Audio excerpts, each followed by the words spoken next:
그럼 바로 시작할게요. 보통 인간의 3대 욕구라고 하면 식욕, 수면욕, 그리고 성욕을 떠올립니다. 성욕은 그만큼 인간의 본능적인 욕구이며 누구나 가지고 있어요. 그런데 대부분의 사람들은 연애하면서 남자만 잠자리를 강하게 원한다고 생각을 하는데 여자도 남자만큼 욕구가 있답니다. 하지만 사회적인 시선이나 편견 때문에 자신의 욕구를 숨기거나 참는 경우가 허다하죠. 즉, 아무리 성욕이 강한 여자라도 남자와 하고 싶을 때 대놓고 자신의 욕구를 드러내는 게 쉽지는 않다는 거예요. 그래서 여자는 남자에게 은밀한 신호를 보내서 알아차리게 만들려고 하는 경향이 있습니다. 그런데 안타깝게도 많은 남자들이 여자가 무의식적으로 보내는 호감 신호를 알아차리지 못해서 연인으로 발전하지 못하고 스쳐 지나가게 되는 경우가 많습니다.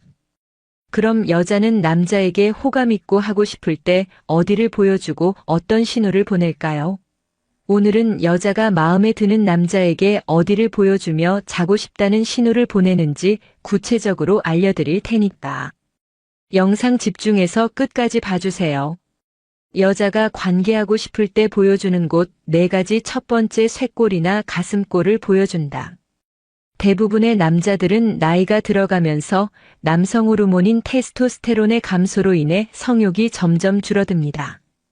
하지만 여자들의 경우 가장 젊고 아름다운 시기인 20대보다 오히려 중년이 되면 성욕이 증가한다는 사실을 알고 계신가요? 그 이유에 대해 심리학자 데이비스 부스 교수는 이렇게 설명합니다. 여성의 경우 다른 남자와 자고 싶다는 욕구가 생겨도 혹시 임신하지 않을까 하는 걱정 때문에 실행에 옮기기 어렵습니다. 아기가 생겼을 때 감당해야 할 위험이나 부담을 잘 알고 있기 때문이죠. 하지만 폐경 시기에 다다르고 임신 가능성이 낮은 40대가 되면 그런 우려가 줄어듭니다. 또한 결혼한 30대 여성은 대부분 임신이나 육아에 정신이 없지만 4050대가 되면 아이들도 웬만큼 성장해서 엄마의 관리가 덜 필요하고요. 쉽게 말해 여자 나이 40대는 생물학적으로 심적으로도 바람 피울 여유가 생기는 거예요.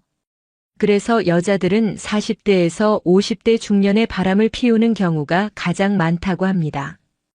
이런 점을 고려해 본다면 남자들이 젊은 여자와 만나 원나잇을 하는 것보다는 중년이 되어서 나이대가 좀 있는 아줌마와 원나잇을 하는 것이 훨씬 더 수월하다는 거죠.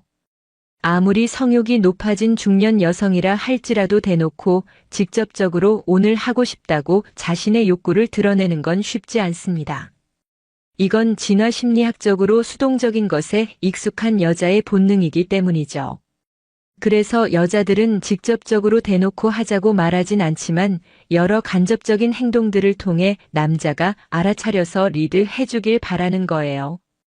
여자들은 하고 싶은 남자에게 은밀하게 신호를 보내기 위해 확실한 시각적인 효과를 이용하는 경우가 많은데요. 특히 테스토스테론이 많이 분비되어 성욕이 강해지면 화장을 짙게 하고 야한 옷을 입기도 합니다. 이건 경쟁심을 부추기는 테스토스테론의 특성 때문인데요. 이성 앞에서 남들보다 더 예뻐 보이려는 경쟁심이 높아졌기 때문이죠. 그래서 자기도 모르는 새 평소보다 더 남들 눈에 띄고 싶어져서 노출이 심한 과감한 옷을 입고 화장을 짙게 하게 되는 겁니다. 이처럼 성적 욕구가 높아져 하고 싶어진 여자들은 남자가 시각적인 영향을 많이 받는다는 사실을 잘 알고 있기 때문에 그 점을 10분 활용하려고 듭니다. 그래서 하고 싶은 여자들은 가슴이 보일 정도로 깊게 파인 원피스를 입거나 딱 붙는 셔츠를 입고 단추를 여러 개 풀어놓기도 해서 가슴골을 보여주기도 하죠.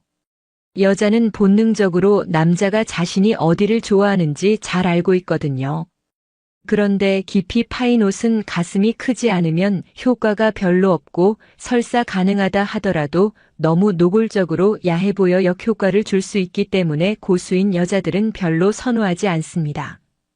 그래서 고수들은 가슴골이 보이도록 깊게 파인 옷보다는 쇄골이 살짝 드러난 옷을 선호합니다. 대놓고 보여주는 것보다는 보일 듯 말 듯 뜻한 게 남자들에게 더 자극적이라는 걸 잘 알고 있거든요. 즉 고수인 여자들은 몸매가 다 드러나는 노출이 심한 옷보다는 쇄골이 보이는 정도의 옷을 입는 걸 선호하는 거죠. 그런데 남자는 여자들의 이런 행동에 굉장히 취약합니다.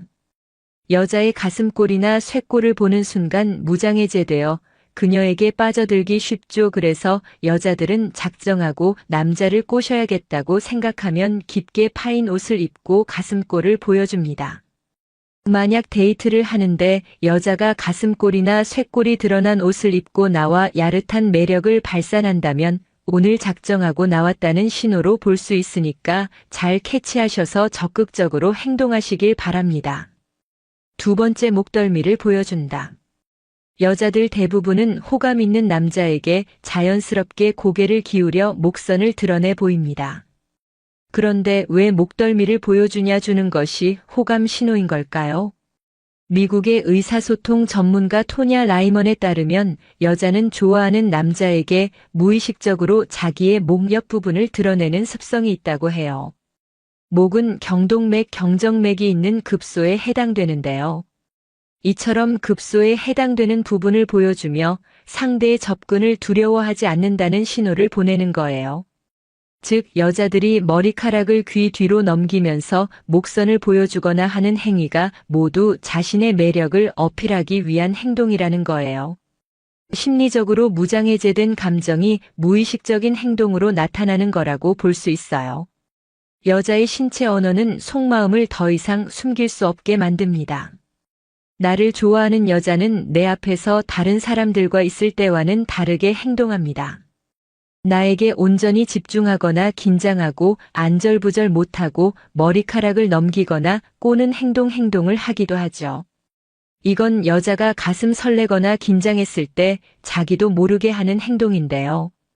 자신의 몸이나 머리를 만지는 건 상대를 만지고 싶지만 그럴 수 없을 때도 나타난 행동이랍니다. 또한 나와 얘기하는 동안 머리카락을 만지작거리거나 내가 나타날 때마다 안절부절 못하고 긴장하며 나를 보면서 자신의 입술을 했거나 내 앞에 있을 때 얼굴이 발그레지기도 합니다. 이런 행동들은 더 이상 속마음을 숨길 수 없어서 자기도 모르게 하는 호감 신호들이에요.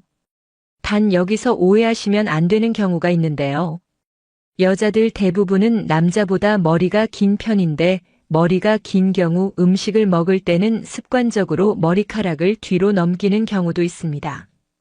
그래서 음식을 먹을 때만 머리를 귀 뒤로 넘기고 다시 원래대로 돌려놓는다면 이거는 여자의 습관 때문에 머리를 뒤를 넘기면서 목선을 드러내 보이는 것이니 내게 호감이 있다고 착각하시면 안 됩니다. 세 번째, 몰래 쳐다본다. 여자들은 아무리 마음에 드는 남자가 있다 하더라도 자신이 먼저 초반부터 적극적으로 들이대진 않습니다. 좋아하면서도 아닌 척 행동하는 거죠.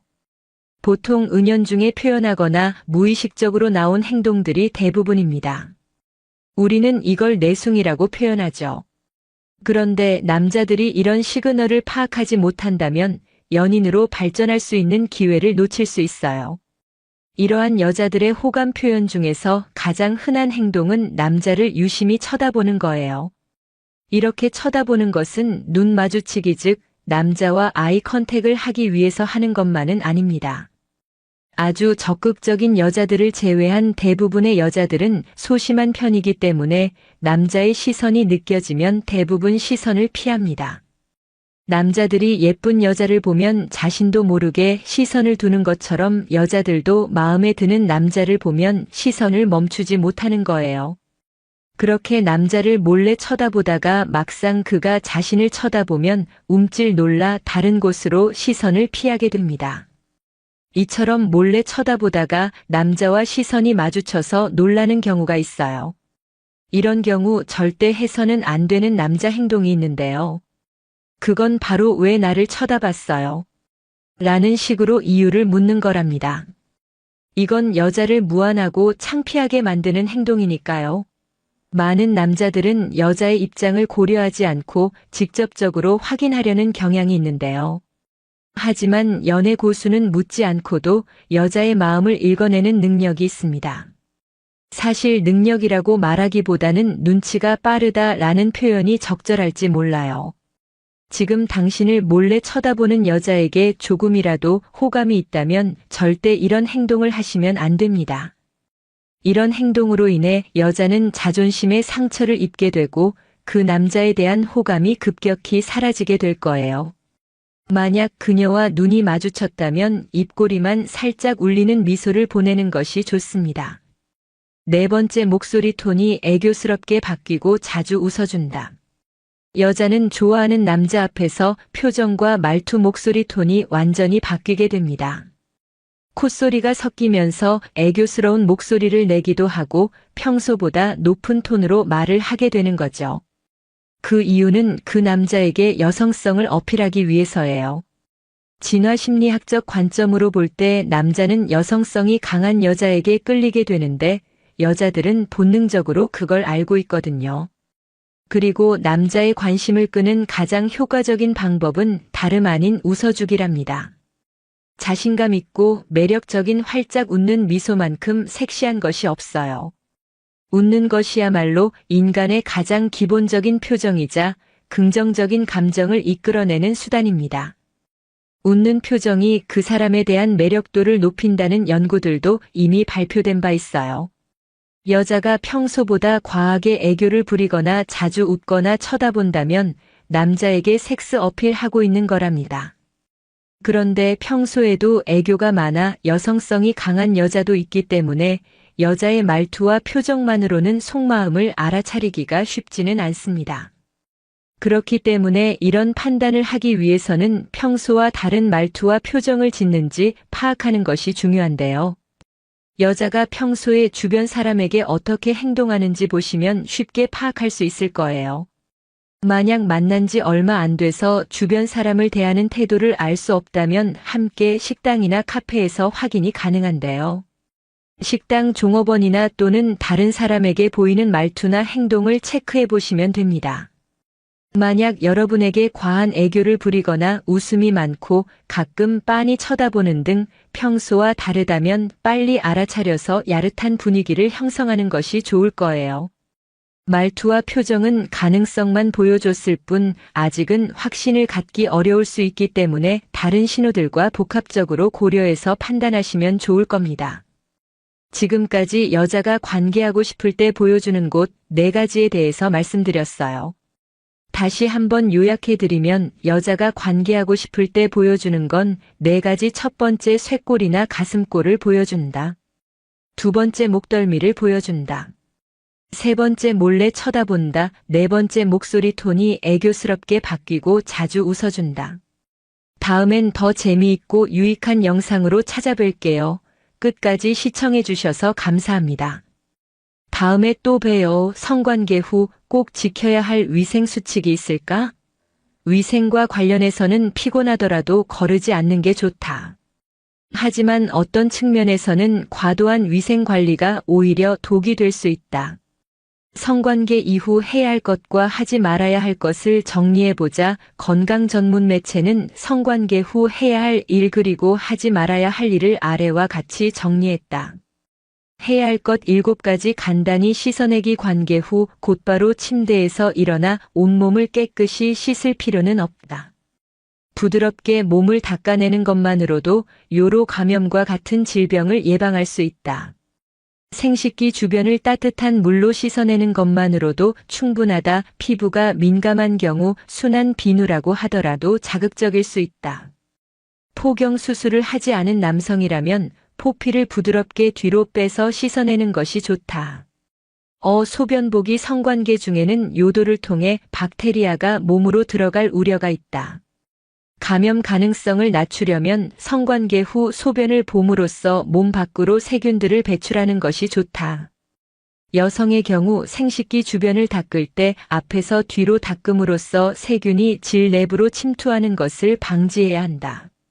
또한 성관계 전후로 적당한 수분을 섭취하면 소변을 보기 수월하다. 3. 헐렁한 옷 입기. 성관계 후에는 속옷도 잠옷도 헐렁이는 것을 선택하자. 너무 꽉 끼는 팬티나 겉들은 피해야 한다. 남녀 모두 통기성이 좋고 땀을 잘 흡수하는 면 소재의 속옷이 좋다. 땀이 많이 나면 박테리아와 효모가 번성하기 쉽다.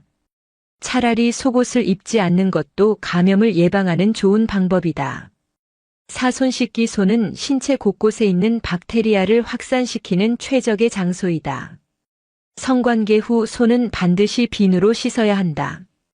성관계 후 루틴으로 손 씻기를 넣어보자. 5. 섹스토이 세척하기. 성관계 후 섹스토이는 성병과 기타 감염을 확산시키는 도구가 될 수 있다. 섹스토이의 세척 방법을 확인해 깨끗하게 관리하자.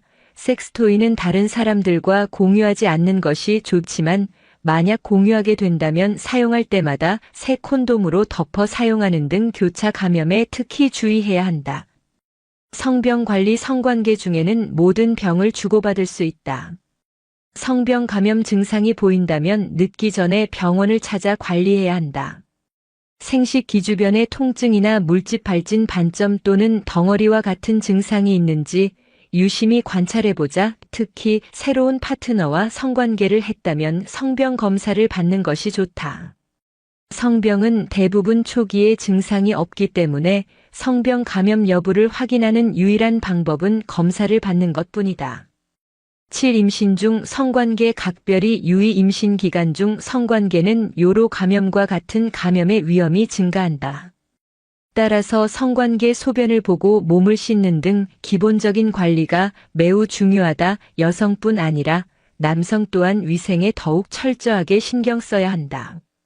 하지 말아야 할 것. 질세척. 약국에서는 질을 깨끗하게 세척하거나 유지시켜준다고 광고하는 상품들이 많다. 일부 여성들은 이러한 제품으로 성관 통계 후 질 내부를 깨끗이 씻어내기도 한다. 하지만 전문가들은 질 세척이 오히려 감염 위험을 높일 수 있다고 경고한다. 질을 보호하는 박테리아를 과도하게 씻어내 자연적인 방어막을 깨뜨릴 수 있기 때문 성관계 후에 질을 관리하는 가장 좋은 방법은 그대로 두는 것이다. 질에서 냄새가 난다고 해서 감염 징후가 아닐 수 있다. 미미한 냄새는 정상이다. 자극적인 세정제 사용. 화학적인 세정 티슈나 스프레이 등은 피부를 오히려 손상시킬 수 있다. 자극적인 성분이 포함된 비누나 세정제, 샴푸, 향수 등은 주의해서 사용하자. 특히 향이 강한 탐폰이나 위생 패드 파우더 등은 피하는 것이 좋다. 기억하자. 성관계 후 따뜻한 물로 부드럽게 헹구는 것만으로 충분하다. 왜 괜찮은 사람은 다 애인이 있을까? 마음에 드는 사람은 다 임자가 있다는 당신에게. 사랑이란 무엇인가? 당신과 연인을 더 아름답게 만드는 사랑의 기술. 왜 괜찮은 사람은 다 애인이 있을까? K는 한숨을 푹 내쉬었다. 20대 초반 연인의 이별 선언으로 인해 불타는 연애의 종지부를 찍은 후 그는 30이 넘을 때까지 외로운 솔로 생활을 지속해왔다. 여자 싫어하는 거 아니냐는 오해를 받을 정도로 오랜 연애 공백기를 가진 그는 누구보다도 팔팔하고 정상적인 욕구를 가진 건강한 남자다. 하지만 그의 마음에 차는 이들은 안타깝게도 하나같이 든든한 남자친구를 두고 있다. 마음에 쏙 드는 여성이 나타나면 아니나 다를까 오랜 시간 연인과 견고한 신뢰관계를 만들어 온 경우가 대부분이다. 그녀들의 얼굴엔 빛이 난다. 자신감이 있고 자기를 사랑할 줄 안다. 윤기가 흐르며 반짝이는 피부, 경계심 없이 피어나는 꽃 같은 웃음, 타인에 대한 따스한 배려, 안정감 있는 태도.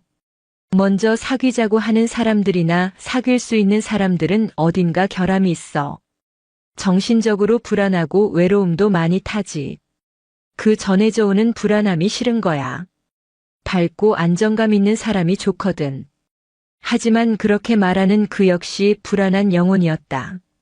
한때 연인을 곁에 두고 행복하고 안정감 있는 미소를 짓던 그는 이제 불안 속에 흔들리는 가짜 웃음을 짓고 있었다. 간간히 웃음 사이로 보이는 고단한 한탄 속에서 외로움과 허전함이 스멀스멀 고개를 내밀었다. 너 외롭구나. 그는 딜레마에 빠져 있었다. 괜찮은 사람은 다 애인이 있고 내가 사귈 수 있는 사람은 괜찮지 않다는. 남자친구 있는 사람은 절대 건드리거나 유혹하지 않는다는 원칙. 그리고 안정되고 평온한 사람을 만나고 싶다는 바람이 부딪히며 원치 않는 솔로 생활은 끝날 기미가 보이지 않았다. 이 상황을 어찌하면 좋을까? 그가 진지하게 물었다. 누군가와 연결되며 사랑받고 싶은 것은 우리의 본능, 고독이 고통스럽지만 벗어날 수 없는 상황에서 누구를 어떻게 사랑하면 좋을까? 사랑받는 이의 아우라. 우리들은 직감적으로 괜찮은 사람은 애인이 있다는 것을 안다. 여기서 괜찮다는 것은 외적 조건이 아닌 심리적인 면을 말한다. 괜찮은 사람들은 인기가 더 많고 애인을 사귀기도 쉽다. 연인의 꾸준한 사랑뿐 아니라 주변인들의 구애로 인해 넘치는 사랑을 받는 이들은 자신이 주인공이 된다는 것에 행복을 느낀다. 사랑받으면 예뻐진다는 것은 불변의 사실이다. 사랑하는 사람이 정성스레 만져줌으로써 호르몬의 작용으로 인해 물리적으로도 예뻐지지만 무엇보다 심리적인 면에서 달라진다. 사랑받고 싶다는 우리의 갈망, 그 본능적인 욕구가 채워짐으로써 우리들은 불안이 해소되며 자신감이 생기고 자신을 더 존중하게 된다. 세상을 더 신뢰하며 아름답게 바라보고 심리적인 안정감을 갖게 된다. 그 사랑이 꾸준하면 꾸준할수록 시련 앞에서도 단단할수록 내적인 안정감은 강해진다. 이들은 지나치게 예민하지 않고 사소한 일로 타인을 미워하거나 분노하지 않으며 주변 사람들을 편하게 해준다. 진정한 사랑이 주는 힘은 그것이다. 사람은 변하게 하는 것. 사람을 아름답게 만드는 것. 그래서 괜찮은 사람이 애인이 있기도 하지만 연인으로부터 사랑받기에 괜찮은 사람이 되기도 한다. 사랑받는 이가 느끼는 행복감은 주변 사람들에게 전염된다. 그 사람 곁에만 있어도 안정되고 편안해진다. 따라서 괜찮은 사람은 부모에게 안정된 사랑을 받으며 성장한 사람, 괜찮은 연인에게 오랫동안 꾸준한 사랑을 받는 사람일 가능성이 높다. 사랑받는 이가 뿜어내는 아우라는 그것이다. 사랑받는 이는 아름답다. 그래서 충분한 사랑 속에 살아가는 연인들은 서로를 더 괜찮은 사람으로, 더 아름다운 사람으로 만들어준다. 반면 연인이 있어도 불안하고 어딘지 초라해 보이며 어둡고 음울한 기운을 뿜어낸다면 충분히 사랑받고 있지 못할 가능성이 높다. 결핍만 가중되는 파괴적인 관계 속에서 부품 빠진 자전거를 굴리며 삐거덕거리고 있는 것이다. 자신과 심리적으로 맞지 않는 연인과 관계를 지속할 때 헤어지겠다는 결단을 못하고 영혼은 더욱 방황할 수 있다. 내가 먼저 상대를 사랑해 줌으로써 그녀를 아름답게 만들어줄 수 없고 그녀 또한 나를 충분히 사랑해 주지 못한다면 그 관계는 파국으로 치달을 수 있다. 서로를 사랑하기보다 자기만 향해 있는 나르시시즘을 벗어나지 못했기 때문이다. 어른의 사랑은 내가 당신에게 무엇을 줄 수 있을까를 고민하는 것이다. 당신이 내게 더 잘해주지 못한다고 더 주지 않는다며 요구하는 것은 아직 자기 중심성에서 벗어나지 못한 유아기의 사랑과 같다. 유아는 일방적으로 사랑을 베풀며 키워줄 수 있는 양육자를 만나야 만족하고 불안을 떨친다. 반면 연인 사이에 서로 내가 무엇을 줄 수 있을까 고민한다면 그들은 성숙한 어른의 사랑을 하고 있는 것이다. 괜찮은 사람은 다 애인이 있어 고민이라는 K에게 말했다. 안 괜찮은 사람을 괜찮은 사람으로 만들어줄 수 있겠어? 아름답게? 사랑받는 이의 아우라가 뿜어나올 수 있게? 글쎄, 내가 좋은 사람한테 사랑받아서 그런 사람이 된다면 좋겠는데. 내가 먼저 사랑을 주는 사람이 될 수도 있지 않을까? 내가 먼저. 끌리는 사람이 있다며. 만약 상처만 남기는 관계가 된다면 어떻게 하지? 그래도 부딪혀보는 거지. 상처 없는 삶이, 이별과 아픔을 감수하지 않는 사랑이 어디에 있겠어. 그는 커튼을 치고 창문을 열어 삶에 부딪혀보겠다고 했다. 따사로운 봄볕이 어깨 위에 내려올 수도 차갑고 설레는 첫눈이 내릴 수도 두터운 소나기가 눈물이 되어 온몸을 적실 수도 있겠지만 삶이 비록 여린 살갗에 생채기를 남길지라도 여린 살같이 거칠고 두꺼운 살같이 되어 굳은 살이 될 때까지 견디어 보겠다고. 삶에 직면할 때 생겨나는 아픔들이 결국은 내 빛과 같은 삶의 그림자라는 것을 깨달을 때 우리는 수용하게 되는 것 같다. 고독도 외로움도 상처도 슬픔도 살아가면서 만나는 내 인생의 동반자라는 사실을. 그래, 좀 아프고 쓰라리면 어떠한가. 그것이 삶인 것을.